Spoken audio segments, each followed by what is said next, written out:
Stop it! Stop it! STOP, new word, 19. Stop it!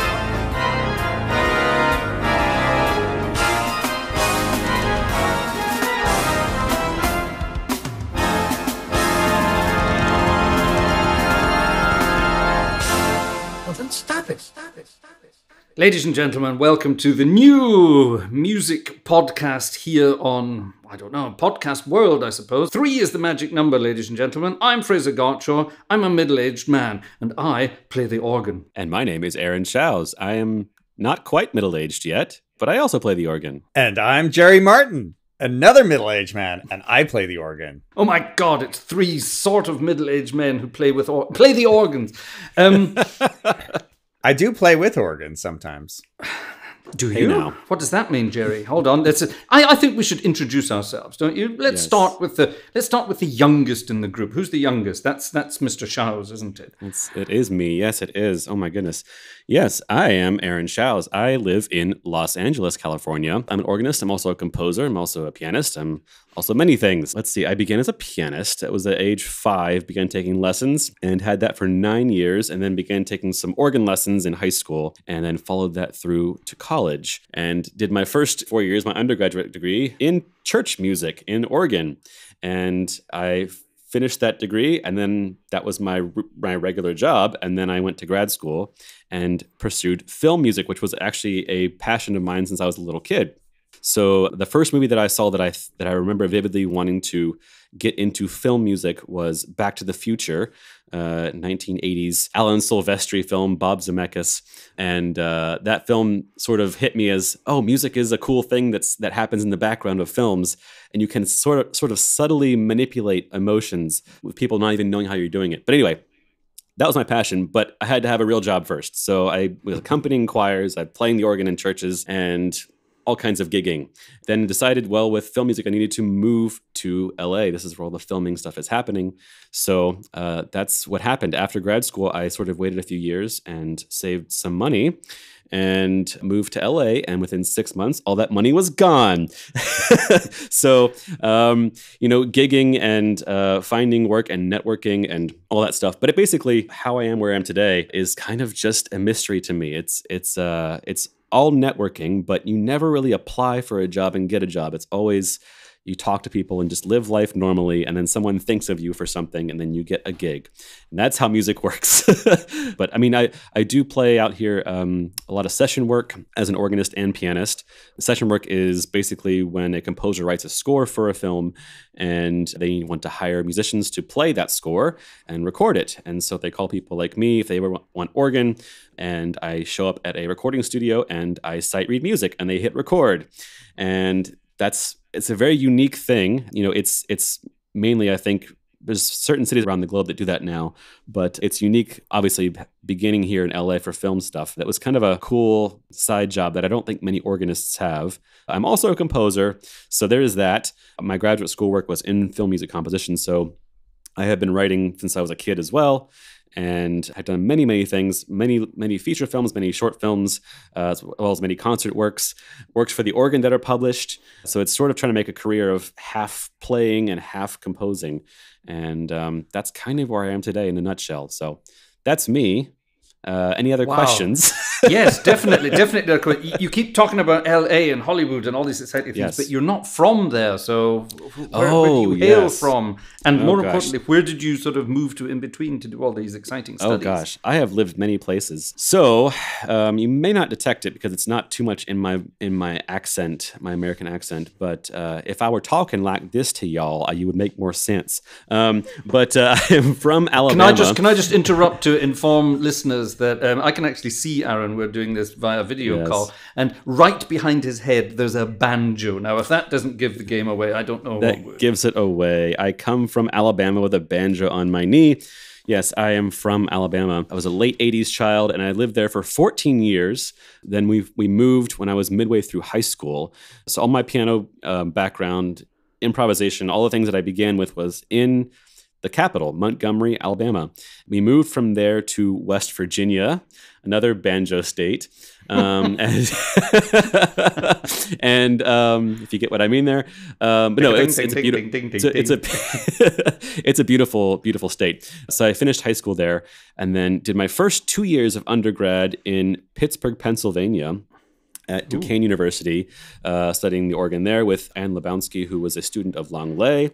And then I transferred schools halfway through undergrad to Virginia, to Shenandoah Conservatory, where I finished my organ degree. From there, moved to North Carolina, to Winston-Salem, North Carolina, where I went to UNC School of the Arts for grad school. And I graduated from there in 2013. So that's 11 years ago. So I've lived up and down the East Coast. Then after that, waited another 5 years or so.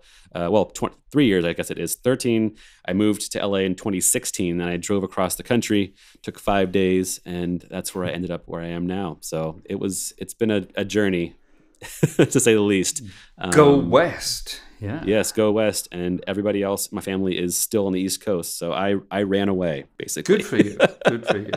If I can maybe sort of interject a little bit there, Sure. all of that you said is basically the same for me, apart from the film music bit and the locations.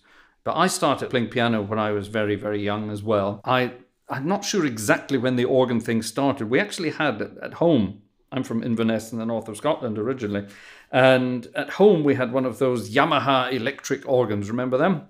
Oh, It's Yamaha Electone or whatever it was called. We had one of those things, and I sort of pottered around on this thing, playing sort of popular and slightly jazzy music. I had a great Uncle George. He was the jazz musician in the family, and he sort of taught me some of the jazzy tricks. And at some point, I'm not sure if it was my music teacher at school or maybe even my piano teacher or someone in the family, they said, you should probably start taking proper organ lessons. I went and introduced myself to the organist at the cathedral in Inverness, and he took me on and taught me the basics of classical organ. And at the same time, I basically taught him the basics of popular and jazzy organ, because I always loved the theatre organ. That was always my big thing. There was an old radio show on BBC Radio called The Organist Entertains. I think, Jerry, we have that in common, don't we? Yes, indeed. And that got me into the world of theatre organs and things like that. So when I went off to university, I studied in Edinburgh. I studied music in Edinburgh. And again, the church music side of things was quite a large part of my studies. That got me slightly closer to a few theatre organ instruments, but it also got me closer to another kind of music. I got into the world of not only jazz and blues, but I got into the world of sort of pop and rock and other kinds of things as well. And I spent the 90s traveling around the UK playing fairly secretively with all sorts of interesting people in all sorts of interesting scenarios. You can hear me on a lot of recordings, but nobody knows it is me. And one day I'll probably, one day the contracts will run out and I'll be able to say what it was and who I was pretending to be. But those were fun times. Yeah, you've got your film music over in LA. So I had my fun music in the 90s. And that's kind of the same thing. I was trying to think, you were saying it's the film music, but also with that side of the world, you're playing on recordings that no one knows who you are. I'm playing on films and no one knows who I am. Thinking so that. Yeah, it's the same. It's the exact we are same. We are the secret musicians. That's right. Exactly. Yes. And then in the year 2000, I decided to leave Bonnie, Scotland, and come and live in Germany. And I've been here ever since. So this is my 25th year in Germany now. Since I've been here, I've been a jazz musician, a pop and rock musician, I've been a blues musician, but mainly I have been a church musician. So that means organist. I've been conducting choirs. I conducted a couple of orchestras in the interim as well, but it's back down to choirs now and playing organs around the place. And I then started that amazing thing that actually brought the three of us together. I started a YouTube channel presenting the organ. And then this strange pandemic thing arrived. And that's when the three of us kind of got to know each other. Over to Dr. Martin. Indeed. All thanks to Hauptwerk and the madness of technology and all of that wonderful stuff. So, well, I guess maybe I'm a little bit the odd one out in that music is not my day job. So I am a surgeon in Southern Ohio, in Portsmouth. So not far, I can actually see West Virginia and Eastern Kentucky. So also banjo states. So we have that in common with Aaron. And that's why I need to add a banjo to the collection. No, you don't. So anyhow, but I hail from Ireland. I grew up in the west coast of Ireland, not far from Galway City. And although neither of my parents played music, there was a lot of music on both sides of the family going back. So I started my musical journey in the traditional Irish world. So I was at the young age of 4 or 5, handed a quarter-size fiddle, violin, learned a little bit of Suzuki initially, but really spent probably the first 5-6 years of my musical exposure was learning traditional Irish music, fiddle, all by ear, all of that, written down letter notation and whatnot. I was singing in choirs. I loved church music and the sound of the organ, but wasn't introduced to keyboard instruments until probably age 9, 10. So I was drawn to the sound of the piano and the Cayley band. It's like, I want to play that. So, of course, came piano lessons. And then I was introduced to classical music through the piano. So age 9, 10. Secondary school or high school for me brought me to St. Finian's College in Mullingar. I spent a year there, and it was there I was introduced to the organ. That was part of their whole Schola Cantorum. And I was just completely blown away. I had, growing up in the west coast of Ireland, outside of Galway Cathedral, there really aren't a lot of pipe organs. So I had no idea what organs were or what they could do. Of course, then I was bitten by the organ bug, and the rest is history. So I spent 1 year in Mullingar, returned a little closer to home, but most of my early and advanced education in organ was with Frances Moore at the Limerick School of Music. Absolutely amazing lady who taught me everything I knew back in the early days about organ. So then at we have to make a choice in Ireland right after secondary school. What are you going to do with the rest of your life? Here in the United States, folks go to college and they have some time to think. But in Ireland, you kind of choose your terminal degree. So me, it was music or medicine. And I rolled the dice in the medical world with an intention to keep music up as sort of my passion to keep me sane. And it really did. Interestingly, I do remember at the end of my first year of medical school, some of my friends in the music college invited me over to visit the pipe organ there. I was like, oh, play something. And, it had really been months since I'd really practiced. And I remember sitting at the console and this horrible feeling of not being able to play anything, which is something that neither of you experience. But I didn't have my dots and I'd forgotten all my dots. And I'm sitting and looking at these keys and it's like, oh, this is awful. Now, that was motivation in my first year of medical school to get back to practicing and learning. So I doubled down, and that was just what I did with kind of all of my free time. So I did some more performance exams and learned some of the big repertoire. And my craziness at the end of medical school, my best friend in med school was a pianist. And at the time, it was before the internet, before I knew the Scott brothers existed. So we decided, wouldn't it be fun to do an organ and piano duet? And we couldn't find anything. So that turned into, all right, I'm going to transcribe Rachmaninoff's Third Piano Concerto. And as one does. So as final year med students, we performed that in Dublin's National Concert Hall. What were we thinking? To this day, we still look back. What were we thinking? So that sort of was how music was baked into part of my everyday life. And we did mention Hauptwerk, which we'll talk more about later on, but that was right when that technology was starting. And if it had not, I do not know that I would be able to play today, because I then went down the training pathway, came to the United States, and having a little keyboard and a computer at home. And then there was more keyboards, and then there's soldering irons and pedal boards and electronics projects and sawing up wood in the bathroom in your apartment, as one does. But all of that stuff allowed me to kind of keep up this, I guess I was a secret musician in a sense at that time, because I didn't know people. I was completely isolated from the musical world because I was in the medical world, and it was before internet, social media, all that took off. So every once in a while I would get to play an organ here or there, but it was really something I did by myself until the pandemic. And here we all are, and it is just absolutely fantastic. So that's kind of the headlines. I've lived in various places in the United States, Connecticut, North Carolina, Lexington, Kentucky, and now back in Scioto County, Southern Ohio. There you are then. That is the Stop It gang. All three of us. And I'm getting the vibe here that all three of us ran away from home for some bizarre reason. We've all ended up somewhere else. Although two of you have lost your original accent, probably. Your accent would be hard to localize. I don't know that listening to Fraser Gartshore, I'm like, oh yeah, he's from Inverness. Oh, definitely not. No. See? Yeah, there you go, right? So none of us can be localized by our accents. That's true. Damn it, we shouldn't have said anything. We shouldn't have said where Stop we're it! from. It could have been a big secret. So so we've already got a few things that we have in common already, because there's bound to be somebody out there asking, well, who are these three guys? Why are they together? And what are they doing on the podcast world? What are they talking about? We ran away from home. We are secret musicians. We are organists. We all play other instruments. And surely we must have something else in our lives. Okay, Jerry has a real job. Don't you hate it, Aaron, when someone says, oh, you're a musician? What's your real job? What's your real job? Yes. That is just cruel. Yeah, that's actually a very LA thing. There's LA loves the humor of making a compliment followed by a passive insult. And so it's that shirt looks great on you. Does it come in your size? That kind of thing. So you have a beautiful face, perfect for radio. Yes, you look great for 75. You're 30. Oh, sorry. Yeah.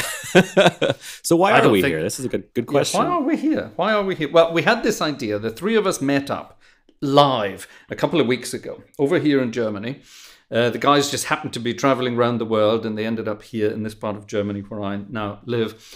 And we came up with the idea, well, we need to do this more often. Just spend time together chatting. And then we came up with the idea, well, hold on, we're chatting about this same kind of things all the time. Wouldn't it be interesting if we recorded this and shared it with the wider world? Yes, we are all organists. Yes, we all play the organ. But no, we're very different to your average organist. And now it's time to find out why. Who wants to say it? I don't. Yeah. But isn't it so true? I mean, all of us have so we love the organ, we love what it can do, but all of us have a very different perspective on the organ world compared to the kind of one thinks about it like a mainstream academic. I am going to be an organist, and these are the things I do. Like I think about in the musical world, there's very much a stair step of things that one does to get to where one is. None of us have done those traditional things in the organ world, I think. And our approach to music is the same. But we very much love it, and we want lots of other people to love it. So that's why we're here. Yeah. Shall we go chronological on this? There's a sort of a pattern between the three of us. I was just going to say that I think I don't know how it was for you all, but during all of my training in college and even before all that, you were sort of taught all these rules, and I think that's kind of important in any kind of creative endeavor. You sort of have to learn all of the ground rules in order to have freedom, but we were all sort of taught that this is the way things are supposed to be. And the whole time I was being taught that, I remember thinking like, why do I have to do it this way? Why is it that, and so you're questioning this stuff the whole time. And I think that's kind of, once I got out of college and finally was free, of the academic system, it's like, well, you can do what you want now. And no one can tell you not to stop doing that. I guess they can say stop it, but you're an adult. You can do the things you want to do. So it was kind of just the freedom of learning all the rules, but then learning that they actually don't apply. You can do what you want in music, and that's kind of part of why we're here. I guess it's sort of just breaking from the rules a little bit that were all taught to us. But we're gonna cover those rules in a future episode. Sure. We're not going to go down that road today. We're going to make ourselves very unpopular if we do. I think we will save that one for the future. Point. But that is the whole point. But it's a kind of I remember when I was studying, I think I was very lucky when I studied, because all of my tutors or professors or academics when I studied music, they were all very, very, very open-minded. There was no of this is the way it has to be done. They were very academic about a lot of things. You know, they said this is how it used to be done, and this is how it was done in those days, and Mozart did it this way, and then Beethoven did it this way, but then came Schumann and did it this way. I know there was Schubert in between who just did his own thing and nobody bothered with anything of that. And, you know, it was all sort of very much, well, you know, everyone has come along and done their own thing. And we were kind of encouraged to try and find our own thing, which a lot of that doesn't exist anymore in the academic world. It's a lot of this is the way it shall be done. And I'm telling you that because that's the way I had to do it too. And I'm miserable, so I'm going to make you miserable too. That just seems to be the way things are going, which is a terrible shame. And it's why you don't see a lot of players improvising anymore. And it's the same kind of thing. It's sort of you're taught the notes, and this is the way you have to play what's on the page. And any person that plays the notes realizes that those notes were created by someone who was improvising. Right. Someone was making this up. And so you have to be able to do it yourself to take it to the next level. But I think definitely this podcast is sort of an expression of we've all learned the rules, and this is the freedom part. This is where we get to be creative. You know, any kind of discipline, whether it's learning an instrument, whether it's learning a language, you have to learn the rules first, and then you can speak your sentences and speak your words the way that you want to do it. And I think this is kind of where we are right now, I think. Would you agree? I agree with everything so far, very much so. Let's do the chronological thing. Jerry, your sort of deep love of organ music is a very strange one, if I may say so myself. Very strange. I'm going to say strange because any real, shall we say real organist out there, we'll cover them in a future episode as well. We have a name for those people, by the way, but we're not going to tell you what it is today. You'll have to tune in the future to find out. Yes. It's a secret, exactly. No, but those people, you know, when they hear the kind of music we play, they tend to sort of, I don't know, their feathers get ruffled, or they get sort of worried, anxious, or they just scoff at us, even worse, and things like that. And chronologically speaking, Jerry actually plays a lot of music from a certain period in history that has sadly been, for no reason other than it wasn't written by Bach, been forgotten. Right, absolutely. And so I guess going back to my history of organ, I mentioned the Rachmaninoff transcription. So I have always been obsessed with the colors of the organ and what it can do sonically. Yet I was growing up and learning organ, since I didn't know this term until I came to the States, but the Orgelbewegung moment, when we had all of these organs. You had the French symphonic style where the organ was becoming an orchestra, English organ building. Yet for some reason, in the middle of the last century, there was this return to organs must sound a certain way and music must be played a certain way with pointy toes and so on and so forth. And it was, as you know, organs were ripped out. We had all of these wonderful symphonic instruments that went away. But likewise, the music that was written for those instruments got buried. So I stumbled across a CD of transcriptions early on in my med school years, was blown away, became obsessed. But realized that at the time, transcriptions were very much frowned upon because that's not organ music. So I was very much drawn to that world. And so I did one myself. But then during pandemic time, I discovered this whole wealth of music written by composers before the First World War. And it is just, it would have been the popular music of the time. They, especially in England, they had the town hall organs, or here in the United States, cities may not have had a symphony orchestra yet. So somebody like Lemaire would show up and he would play Beethoven's symphony on the organ for them. So there are these vast treasure troves of music that was written in that veil. So that is my interest, is music of that era. And interestingly, I do think we're at a point in history now that we are ready. We, the mainstream academia, but also people in general, are ready to appreciate this music again. I have been taking a deep dive into the works of Stanford, who is considered mainstream, but his keyboard works are not. They're very neglected. And I came across a wonderful quote last night from one of his biographers that said part of the reason he was not accepted was that he was too English for the Irish, too Irish for the English, and too German for all of them. But likewise, he was very much a fan of how the organ can be so colorful, and a good tune and good harmony. So that's what I'm all about, is digging up music of kind of the Victorian, early Edwardian period, and there is so much of it, and it's just wonderful. So that's me. It's absolutely wonderful, isn't it? Well, like you, I was definitely into that kind of music for a very, very long time. It's wonderful music. So you've got Stanford. Yeah. You mentioned Stanford. Lemaire, Hollins. Alfred Hollins. You mentioned Lemaire, the performer, or the guy who wrote all these wonderful transcriptions. But not only the transcriptions, there was a lot of organ music being written around this time, specifically for the organ. And again, these composers have been forgotten, long forgotten as well. After that period, I think this is where I come in, because because of maybe it's the theatre organ connection, or maybe it's the jazz music connection. When I learned to play a bit of jazz piano, again, this was my great Uncle George that taught me all of these things. He was a massive fan of Fats Waller, the wonderful jazz pianist from the 20s and 30s from Harlem. And Uncle George taught me to play this amazing style of piano called stride piano. And one day I learned that Fats Waller wasn't just a piano player, he was also a pretty good organist too. He actually started out, believe it or not, as an organist. And he would play these jazzy tunes on the organ. And of course, my ears just lit up when I heard that. And I said, I'm not going to do it in the piano. It's too difficult in the piano. My left hand's jumping around all over the place. I can do this in the organ. My left hand stays put, and my left foot jumps up and down the pedal board, and then I'm free to do what I want with my right hand. Isn't this brilliant? This is the music for me. And to this day, that's what I enjoy playing the most.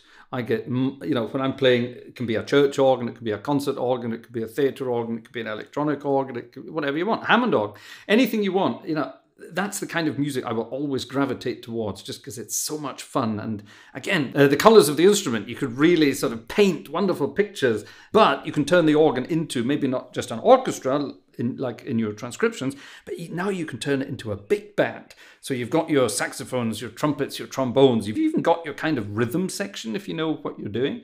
And you can turn the organ into a big band and get going. And of course, if you really know what you're doing, you can get people to dance along as well. Really get people to... Now, if you think about that, someone like Virgil Fox, not that long ago, would get people dancing in the aisles when he played Bach's Jig Fugue, for example, yeah?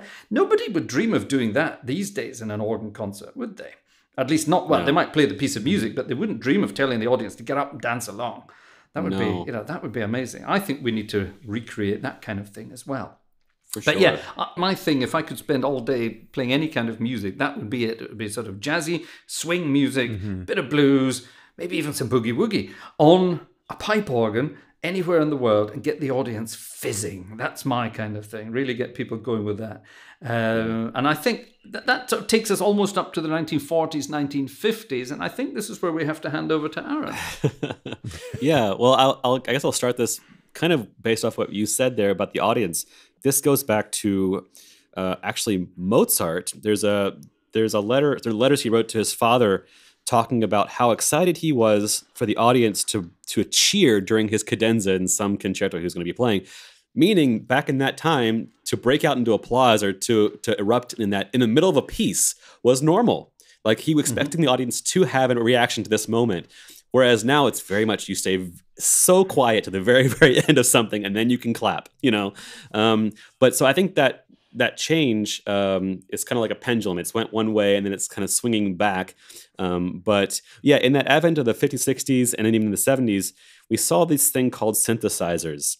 And what that was taking various... I'm trying to put this in simple terms. There's oscillators, but sound generating machines essentially, and creating new sounds based on various waveforms and various.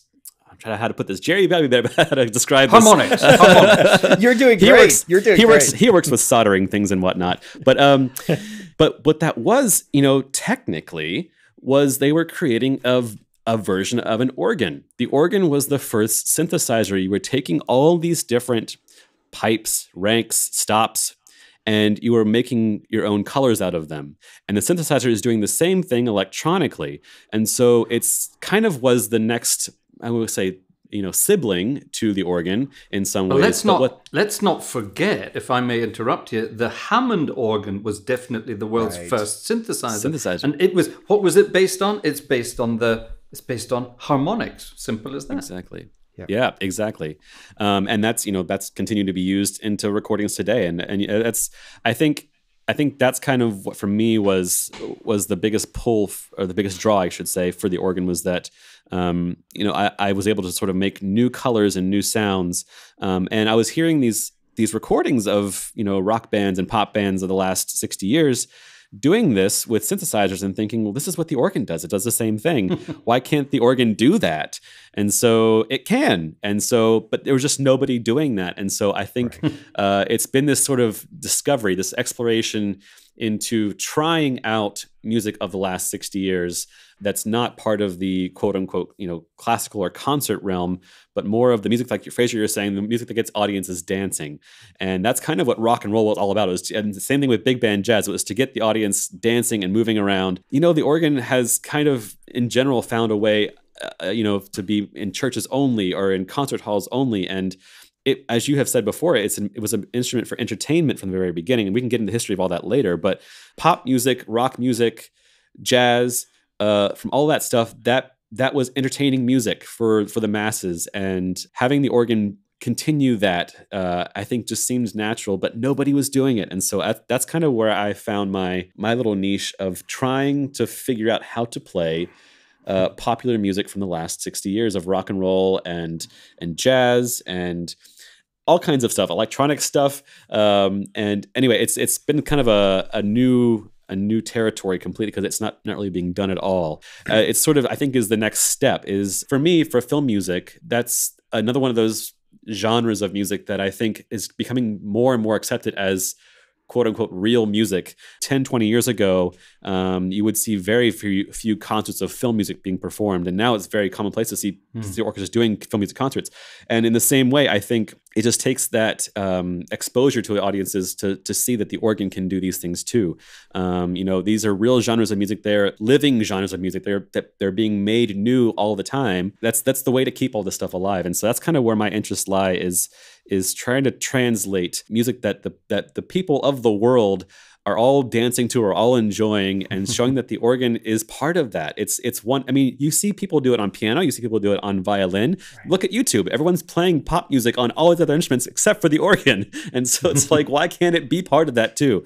It certainly can. And that's kind of where I'm taking this is just sort of this new path of trying out how to get the organ to fit into this world. And it certainly does fit very, very easily. And it just takes someone who can be brave enough to do this. I think that's been my kind of calling, I think, at least, showing people online on YouTube and also in concerts. It's always kind of gets mixed reviews because there's both kinds of crowds out there. But I think that anything new like that is going to have that kind of reaction. I think it takes, and same thing with film music. It just takes the people to become acclimated and familiar with it to really accept it. And I think it's wanted. I think it's actually a really cool thing. So I think it's definitely wanted. And I think it's, one of the coolest things. You mentioned your stream. It's very cool.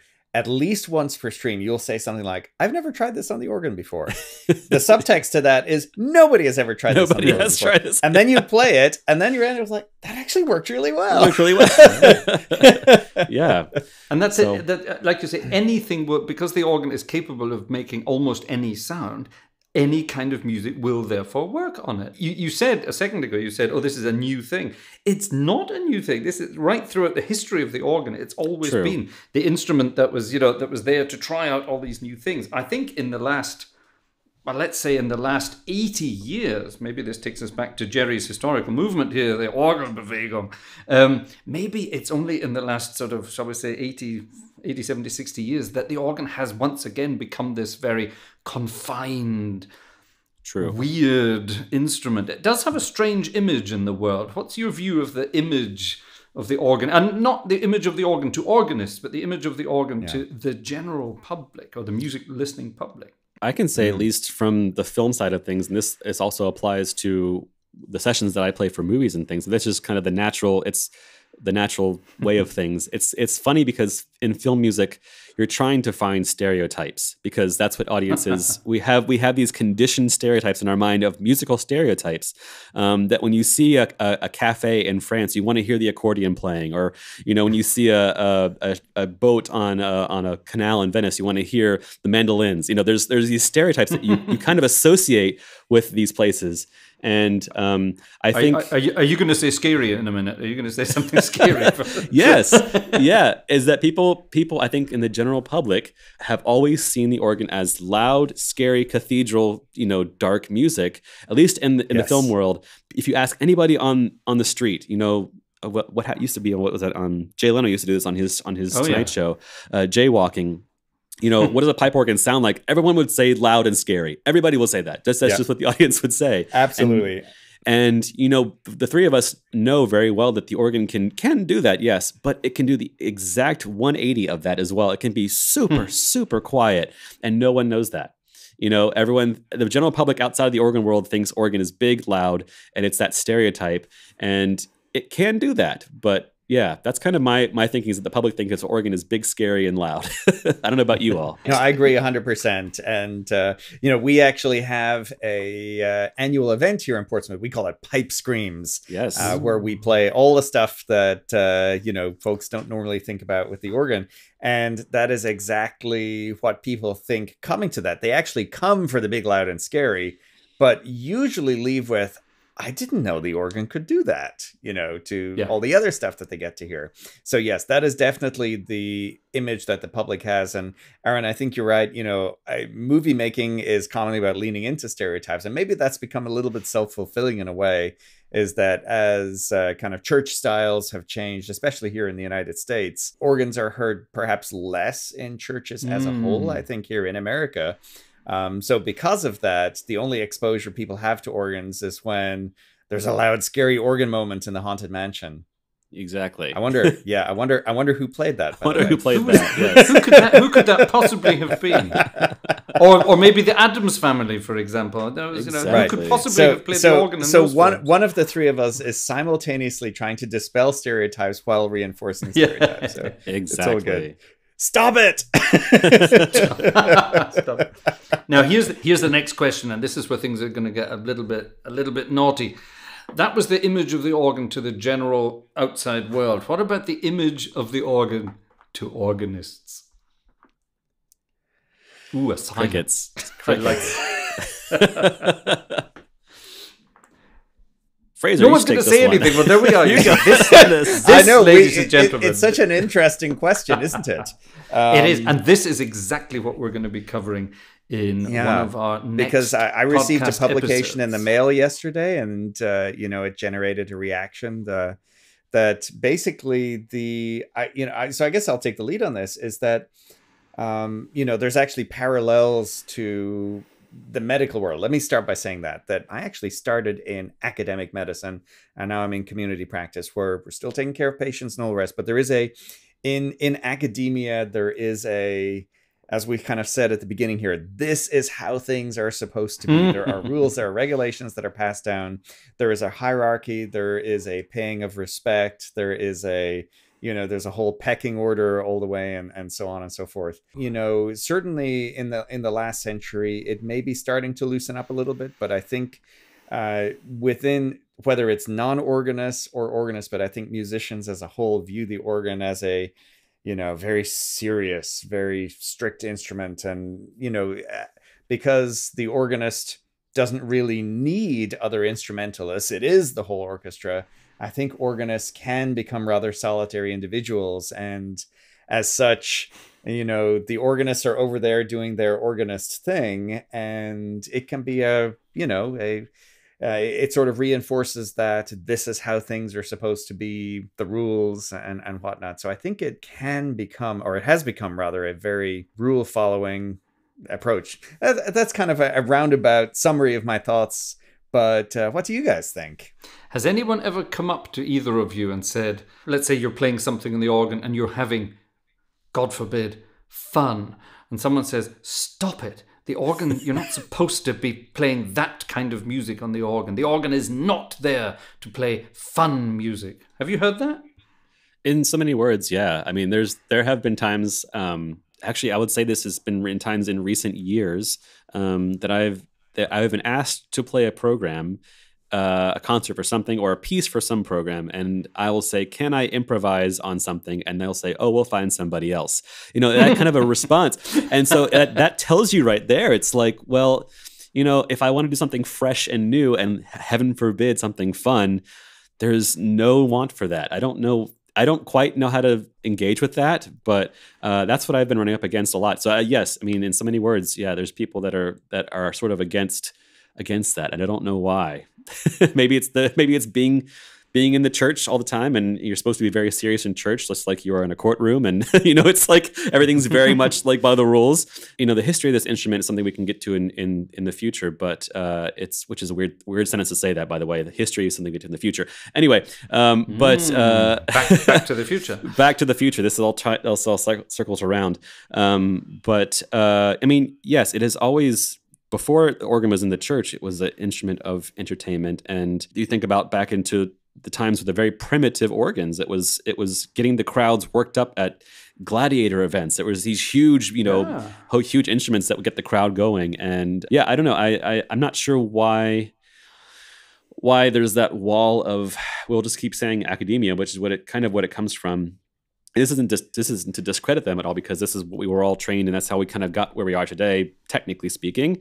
But there is that wall that is sort of guarding the organ, I think, from the rest of the world, and it's a strange concept. But it really, like you're saying with the medical world, Jerry, it is. There's this kind of like whole pecking order of things, and you kind of have to you're up against that huge wall. What do you think, Fraser, as far as this goes? Fun at the organ.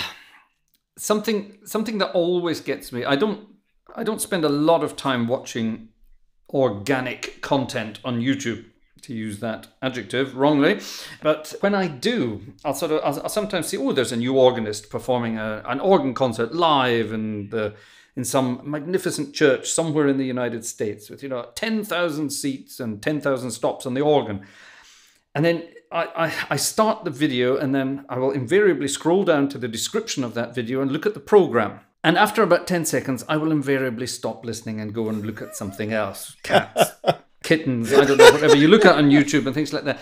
Because it's always the same. It might not be exactly the same pieces, but it's the same kind of music in the same order, played in the same way, on the same registrations, with the same technique, and with the same absolute lack of, for want of a better word, get ready to say stop it if you want, for want of a better word, balls.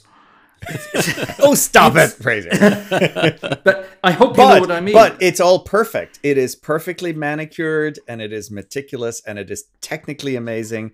I mean, it's a little bit like, gymnastics or other high achieving sports. It is perfection, but it leaves you cold. Exactly. There's no aesthetic content to it. It's robotically perfect.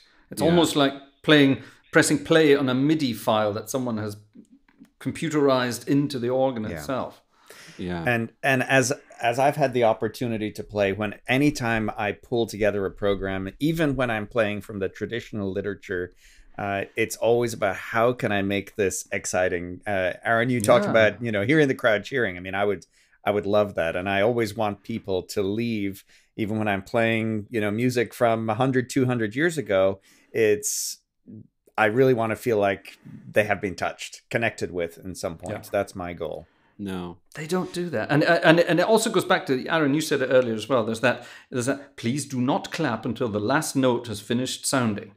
Yeah. Why shouldn't you, if you're enjoying something, why shouldn't you show your appreciation? There was a wonderful complaint made recently. Some musical was taking place on a stage in London, and the audience was singing along. And the audience was singing along so loudly, it was putting the performers on stage off. Okay, if it's overdone, I'm guessing it would be quite off-putting, but it means they're having a wonderful time. They recognize the music, they're enjoying it. Do things like that happen at organ concerts? I'm quite proud to say yes. When I play an organ concert, I get people clapping in the middle of pieces, at the end of every piece. Sometimes I get a whoop. Sometimes you get these things. Not many of my colleagues do. Yeah, there's sort of and I'll preface this by saying that that music that we're talking about that's kind of played at all the concerts in general, the traditional repertoire, we're not against that at all. Actually, I love a lot of that music, and we were raised playing that, and you know, that's why music is all encompassing. That it's one part of music. You know, it's not all of music, but when all the organ concerts you go to are these top 10 composers only that you ever see, you know, there's you can kind of look at, like you said, look at those program descriptions, and there's 10 names you can write out, and it'll be from those 10 composers you can find, and you would think that when you're in the time of those composers that they weren't doing that for the top 10 of 600 years ago before that, you know. So it's I don't know when that changed. You know, I think it needs to change for this time, because I fear for the demise of the organ because of that, and that's what we're here, I think, to kind of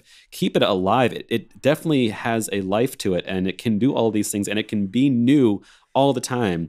Yeah, when you see this is like 9.99999% of concerts are the same top 10 composers, and it's like, how is this possible? There's so much music out there. Why are you picking the same stuff every concert? Again, you're up against, the three of us are up against that wall of all those concerts being the same way, and we're doing something different. So you're going to get pushback, but I think that's what makes it fun for us. I think is that we're definitely. Yes. So that's why we're here, actually. Yes. So to stop all that. That's the only reason we're here. That's it. Just to stop it. We have a message to the organ wall, and that message is Stop it.